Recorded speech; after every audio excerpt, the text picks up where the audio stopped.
participated and declared in the first instance a 3 days of national strike. Whereas this is a peaceful protest that is allowed by the UN Convention, that is allowed by African and Human Charter for Human and People's Rights, that is allowed by ILO Convention 87, and it is also the foundation of everywhere. We are here as NLC, we are here as working people and women of Nigeria to show our solidarity and also to express our disdain to the president of Zimbabwe, because it has shown clearly that he has taken the law into his hands. Secondly, he has also undermined citizens' right to protest freely on policies that are anti-people. We demand that there should be an end to this carnage. We demand that all our trade unionists, including the General Secretary of the Zimbabwean Congress of Trade Union, Comrade Japet, should be released unconditionally. We demand also that the rape going on in the country on our women should stop. We demand that the killing must be brought to an end, and incessant arrests should also be brought to an end. We say shame to the president of Zimbabwe. Shame! Shame to the president of Zimbabwe. Shame! We know as a matter of fact that the Zambian Congress of Trade Union and the good workers, Zimbabwean Congress of Trade Union and the good workers of Zimbabwe were in the forefront of the liberation struggle. They fought for Zimbabwe to be liberated. In fact, it is on record that it is because of their support that Zimbabwe got its independence and it was liberated. How can we at this point in time, in a democratic dispensation that is supposed to be government for the people, government by the people, and government for the people, can now turn around against the citizens, against the workers of that country? We say no to that carnage. No. As we speak today, our union members and trade unionists from across the globe will be lending their support and solidarity to the people of Zimbabwe, to the trade unionists of Zimbabwe. And I assure you that in 163 countries where ITUC has its presence, the International Trade Union Confederation, this particular action will be taking place. For us, this is the first instance. If there is no response, and if our letter is not communicated to Mnangagwa, I assure you that this is just a few number. We'll be here in a very massive number. I will close down this place until Mnangagwa is able to respond to our letter. Yay! The letter is going to be delivered, and we expect to receive a formal response from Mnangagwa. If there is no formal response, it then means there is no two-way communication. And therefore, Nigerian workers will stand their ground firmly, will also protest and ensure that the right thing is done. Am I speaking your voice? Yes! Am I communicating? Yes! So we are not going to be tired until the right thing is done.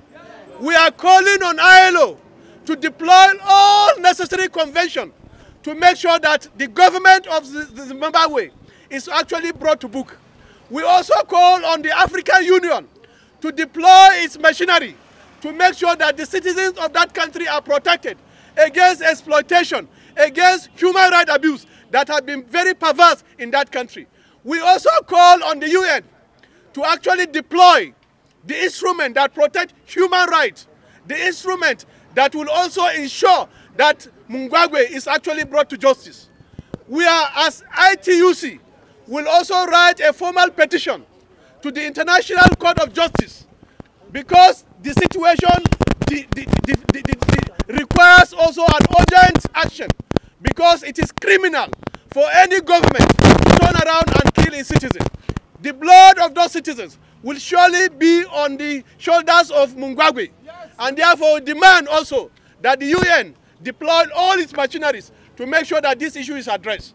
And therefore we want to say once again that we condemn in very strong terms the condition and situation of citizens, workers, women, children in Zimbabwe. We say no to such carnage, and we demand justice. We demand stoppage.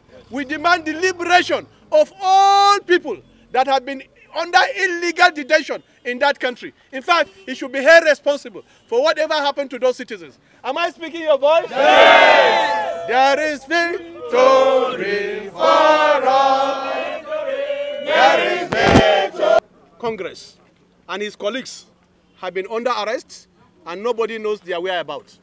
They have been denied justice. They have been denied the right to actually access justice. And many of our comrades have been killed. Should be communicated quickly and importantly to President Emmerson Mnangagwa. This is the demand of Nigerian workers. As I speak to you as the president of NLC and also as the president of the International Trade Union Confederation, this protest will go on concurrently in 163 countries that have ITUC presence or ITUC affiliates. And therefore, it's a very serious issue. On Human and Trade Union Rights Index that has just been released by ITUC, in the context of Africa, Zimbabwe occupies the highest position. And therefore, this is certainly not something that is acceptable. We are aware of the role that the Zimbabwean Congress of Trade Union played in the liberation, incarcerate the people, kill the people. Is that governance? No. That cannot be democracy. We demand that the African Human and People's Rights Charter must have a place in Zimbabwe. We demand that the foundational declaration of ILO, i.e. the Philadelphia Declaration of Social Justice, must be entrenched in that country. And also the UN Charter on human rights and human rights violation must be respected. And therefore, I want to submit this letter on behalf of all of us. And I want to also say, this is just the first leg of the struggle. We thought we should first be civil and submit our letter of protest. And if there is no response from the president, be sure that we will be here in large number and we are not going to get tired. Are you going to get tired? No! Nigerian workers sympathize.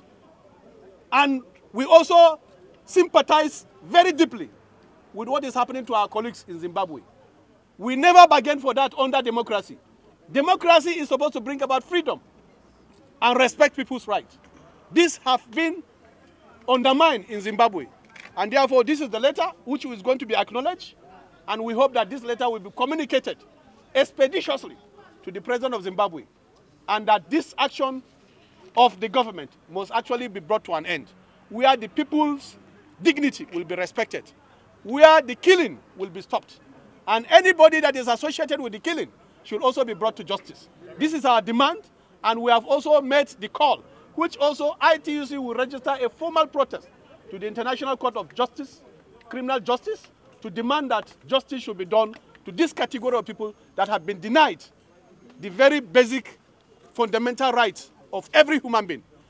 The right to peaceful protest and the right to peaceful assembly. This is a right that cannot be abridged. It's just like the right to life and the right for a human being to live. It's fundamental. The right for any person to protest peacefully is a right that has been guaranteed. In our constitution in Nigeria, it's guaranteed by Section 40. We have a right to peacefully assemble and protest. And therefore, in so manner, the fundamental rights of every citizen must continue to be respected. So I therefore present this letter to you for onward transmission to actually the President of the Republic of Zimbabwe.